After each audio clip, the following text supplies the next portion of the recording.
வணக்கம். அவ்வை சொன்ன மொழியாம் நிகழ்ச்சியில் இன்றைக்கு நம்ம கொன்றை வேந்தன்லேருந்து ஒரு வாசகம் பார்க்க போகிறோம். இந்த கொன்றை வேந்தன்கிறது ஆத்திசூடி மாதிரி தான், சரிங்களா? ஏற்கனவே நம்ம பார்த்துருக்கோம். ஔவையார் மொத்தம் 4 எழுதியிருக்காங்க. ஒன்று ஆத்திசூடி, கொன்றை வேந்தன், மூதுரை, நல்வழி. இந்த மூதுரையும் நல்வழியும் ஒரே மாதிரி இருக்கும், 4 வரிகளில் இருக்கும். ஆத்திசூடியும் கொன்றை வேந்தனும் ஒற்றை வரி தான், சரிங்களா? இது வந்து ஒற்றை வரி வாசகம் தான் எல்லாமே. என்ன வேறுபாடு அப்படின்னா, ஆத்திசூடில் 2 சொற்கள் தான் இருக்கும். நம்ம ஏற்கனவே அறம் செய்ய விரும்பு, ஆறுவது சின்னம், இயல்வது கரவேல், ஈவது விளக்கேல், உடையது விளம்பேல். 2 தான். ஒரு வார்த்தை அடுத்து ஒரு வார்த்தை, ஒரு வார்த்தை. 2 வார்த்தையில் அந்த ஒரு வரியே முடிஞ்சிடும். ஆனால் கொன்றை வேந்தன்னா 4 வார்த்தைகள் இருக்கும், 4 சொற்கள் இருக்கும், ஒரே வரி தான். இது நமக்கு ஏற்கனவே நல்லா தெரிஞ்ச வரிகளாக இருக்கு. அன்னையும் பிதாவும் முன்னறி தெய்வம், அதுதான் முதல் வாசகம். அன்னையும் பிதாவும் முன்னறி தெய்வம், ஆலயம் தொழுவது சாலவும் நன்று, இது நமக்கு தெரியும். இல்லறம் அல்லது நல்லறம் அன்று, ஈயார் தேட்டை தீயார் கொள்வர். இதெல்லாம் வந்து என்னன்னா 4 இருக்கும், 4 சொற்கள் இருக்கும். அது மாதிரி இருக்கக்கூடிய இப்போ நம்ம 18வது வாசகம் நம்ம பார்க்க போகிறோம். மிக முக்கியமான ஒரு வாசகம். இயல்பாக நம்முடைய குடும்பங்களையும் அலுவலகங்களையும் மிகவும் தேவைப்படுகிற ஒரு வாசகம் தான். ஒற்றை வரி வாசகம், 4 சொற்கள், சரிங்களா? அது என்ன வாசகம் பார்க்கலாம். குற்றம் பார்க்கின் சுற்றம் இல்லை, அதுதான் அந்த வாசகம். குற்றம் பார்க்கின் சுற்றம் இல்லை. இது சில 10 ஆண்டுகளுக்கு முன்பு வரை மிக மிக பிரபலமாக இருந்த ஒரு வாசகம் தான். இப்போ அது கொஞ்சம் மாறி இருக்கு, அவ்வளோதான். இதே வாசகம் அப்படி சொல்றது இல்லை. ஆனால் இந்த கான்செப்ட் சொல்லக்கூடிய விஷயம் இன்னமும் பிரபலமாக தான் இருக்கு.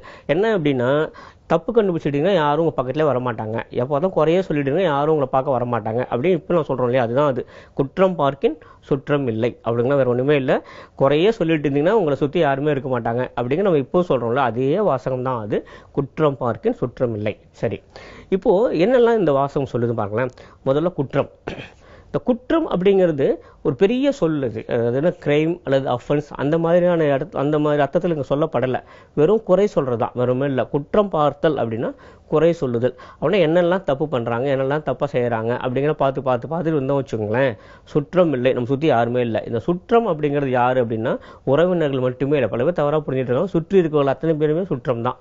அண்டையாளராக இருக்கலாம், பக்கத்து வீட்டுக்காராக இருக்கலாம், உடன் பணிபுரிவர்களாக இருக்கலாம், நண்பர்களாக இருக்கலாம், எல்லாருமே சுற்றி இருக்கக்கூடிய அத்தனை பேருமே சுற்றம் தான். இந்த குற்றம் பார்க்கின் சுற்றம் இல்லை அப்படின்னா, இந்த குற்றங்கிறது இல்லாமல் இல்லை, அது இருக்கு, ஏற்கனவே இருக்கு, குறை சொல்றபடி தான் இருக்கு அப்படிங்கிற வச்சுப்போம். ஏன்னா குற்றம் பார்க்கின் அப்படின்னாலே ஒரு கண்டிஷனல் சென்டென்ஸ் தான். குற்றம் இல்லைன்னு சொல்லலை, இருக்கு. அது ஏன் பார்க்கணும் அப்படிங்கிறது தான்.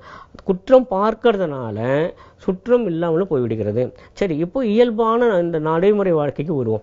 இந்த நடைமுறை வாழ்க்கையில் என்ன பார்க்குறாங்க அப்படின்னா, சில பேர் இருக்காங்க, எல்லாத்துக்கும் தப்பு சொல்லுவாங்க, யாரை பார்த்தாலும் தப்பு சொல்லுவாங்க. தப்பு கண்டுபிடிக்கிறதுங்கிறதே தொழிலாக வச்சுருக்காங்க அப்படின்னு பல பேர் பேசுவாங்க இல்லையா, அதுதான். அது வேற ஒன்றுமே கிடையாது. Finding fault is such a bad habit. என்ன ஆகுது அப்படின்னா, சுற்றி யாருமே இல்லாமல் பண்ணி விட்டுடும் அது, அவ்வளோதான். சுற்றத்தில் யாருமே வரவே மாட்டாங்க. சில பேர் நம்மளால் பார்க்கவே முடியுது, எவ்வளோதான் நல்லா வேலை செய்கிறாங்கன்னா கூட அவங்க சுற்றி யாருமே இருக்கிறதே இல்லை. என்ன அப்படின்னா, அவர்கள் ஆஃபீஸ் மொழியில் சொல்லணும்னா யாரை பற்றியா போட்டுக்கிட்டே இருப்பாங்க, யாரை பற்றியா போட்டு விட்டுருவாங்க அப்படின்னு ஒரு பேர் உண்டு. பல அலுவலகங்கள் அந்த மாதிரிலாம் உண்டு. அவங்க என்ன அப்படின்னா, குற்றம் காணும்போது தான் அவங்களோட தொழில். இந்த குற்றம் காணுங்கிற அந்த பழக்கம் வந்தாச்சுன்னா சும்மாவே இருக்க முடியாது. குற்றம் பார்த்துட்டு அப்படியே அவங்களோட வச்சுக்க மாட்டாங்க, மிக நிச்சயமாக இடம் கொண்டு போய் சொல்லத்தான் செய்வாங்க. இப்படி சொல்றதுனால என்ன அப்படின்னா, பிறர் மீது ஒரு அவப்பெயர் வருவதற்கான ஒரு விஷயத்தை இவர் பண்ணிக்கிற போது அடிப்படையில் இவருக்கு தான் அந்த அவப்பெயர் வந்து சேரும் அப்படிங்கிறத புரிஞ்சிக்க மாட்டேங்கிறாங்க. சரியா?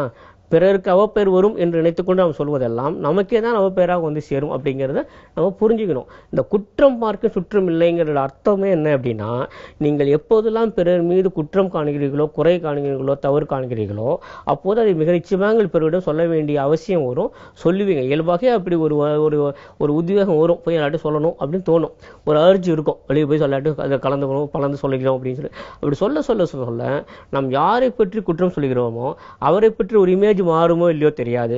ஆனால் நிச்சயமாக சொல்லுகிற நம்மை பற்றி ஒரு இமேஜ் நிச்சயமாக மாறி போகும். அப்புறம் கொஞ்சம் கொஞ்சமாக எல்லாம் விலக ஆரம்பிப்பாங்க. அவரை பற்றி தப்பு சொன்னால் அப்புறம் என்னை பற்றி எல்லாம் சொல்லுவாங்க அப்படின்னு எல்லாமே யோசிக்க தானே செய்வாங்க இல்லைங்களா? அதனால இந்த குற்றம் பார்ப்பது அப்படிங்கிறதானாலே வெறும் பார்ப்பது மட்டுமே இல்லை, குற்றம் பார்த்து விட்டு அதை வெளியே சொல்ல வேண்டிய அந்த அர்ஜி வரத்தான் செய்யும். அது வராமல் இருக்கணும்னாலே முதல்ல குற்றம் பார்ப்பதை நிறுத்தி கொள்ள வேண்டும். தப்பு கண்டுபிடிக்கிறது, குறை சொல்றது, இதெல்லாம் ரொம்ப பெரிய தப்பான விஷயம் அப்படிங்கிறத ஏறத்தாழ 7-8 நூற்றாண்டுக்கு முன்பே சொல்லியிருக்காங்க ஔவையார் அப்படிங்கிறது ஆச்சரியமான ஒரு விஷயம். இன்றைக்கு அலுவலகங்களிலே, இன்றைக்கு குடும்பங்களில் இருக்கக்கூடிய மிகப்பெரிய பிரச்சனையே இதுதான். தப்பு சொல்றவங்க, குறை சொல்றவங்க சுத்தி இருந்துகிட்டே இருப்பாங்க.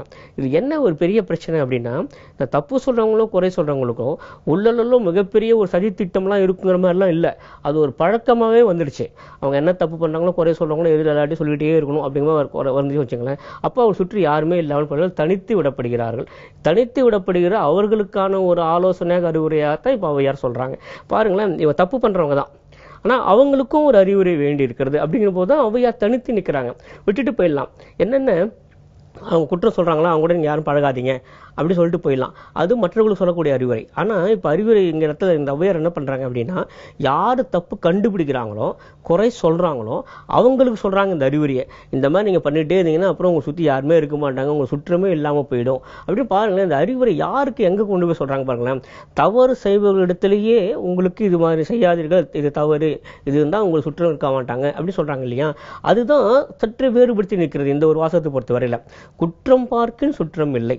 சரி, இந்த குற்றம் பார்க்கின்றதுல இன்னும் ஒரே ஒரு விஷயம் இருக்கு. இந்த குற்றம் பார்க்க வேண்டுமா அப்படிங்கிறதே அவசியமா அப்படிங்கிறது தான். குற்றம் பார்க்கின் அப்படி பார்க்கறதா இருந்தால் அதுக்கப்புறம் என்ன ஆகும்னா சுற்றம் இல்லாமல் போய்விடுங்கன்னு தெரிஞ்சுக்கங்க. ஆனா இந்த சுற்றம் என்ன பண்றாங்க அப்படின்னா, இவங்க சொல்ற தப்பு திருத்திக்கணும் அப்படின்னு நினைக்கிறது இல்லை. அதுவும் அதிலே வருது பாருங்களேன். ஏதோ தப்பு சொல்றாங்க, குறை சொல்றாங்க, நிஜமா பொய்யா அப்படிங்கிறலாம் அடுத்த விஷயம். அதை அவங்க திருத்திப்பாங்களா இல்லையா, அவங்க திரும்ப இவங்க எதிர்பார்க்குற மாதிரியான ஒரு மாற்றத்தை கொண்டு வருவாங்களா அதெல்லாம் தெரியாது. ஆனா நிச்சயமா இவரோட பழகத்தை நிறுத்திப்பாங்க, இவரோட பேச நிறுத்திப்பாங்க. இது நிச்சயமா நடக்கத்தான் செய்யும். இதனால என்ன பயன் வந்து விட போகிறது? பெருசா ஒண்ணுமே கிடையாது. அதாவது இப்ப நம்ம 2 விஷயம் பார்த்தாகணும்.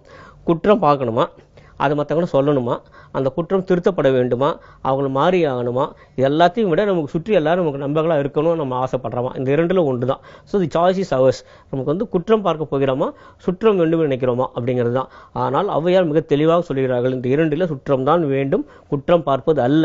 சரிங்களா? அது நல்லது தானே, நம்ம எடுத்து சொன்னா அவங்க திருந்துவாங்க, அவங்க இம்ப்ரூவ் பண்ணிப்பாங்க, அதுக்காக தானே சொல்றோம் அப்படின்னு பல பேர் சொல்ல கேள்விப்பட்டிருக்கோம். ஆனால் ஔவையார் சொல்றாங்க, அதெல்லாம் உன்னோட தொழில் இல்லை, அதெல்லாம் அவங்க பார்த்துக்கிட்டோம். உனக்கு குற்றம் பார்ப்பதை விட சுற்றம் உன்னோட நெருங்கி இருப்பதுதான் மிக முக்கியம் அப்படி சொல்றாங்க. 2க்குமான ஒரு சாய்ஸ், குற்றம் பார்ப்பது, சுற்றம் வேண்டுவது. இந்த 2ல் எது வேணும் அப்படின்னா நிச்சயமா சுற்றம் வேண்டுவதுதான் மிகவும் நல்லது. குற்றம் பார்க்கின் சுற்றம் இல்லை. மீண்டும் சந்திப்போம். நன்றி, வணக்கம்.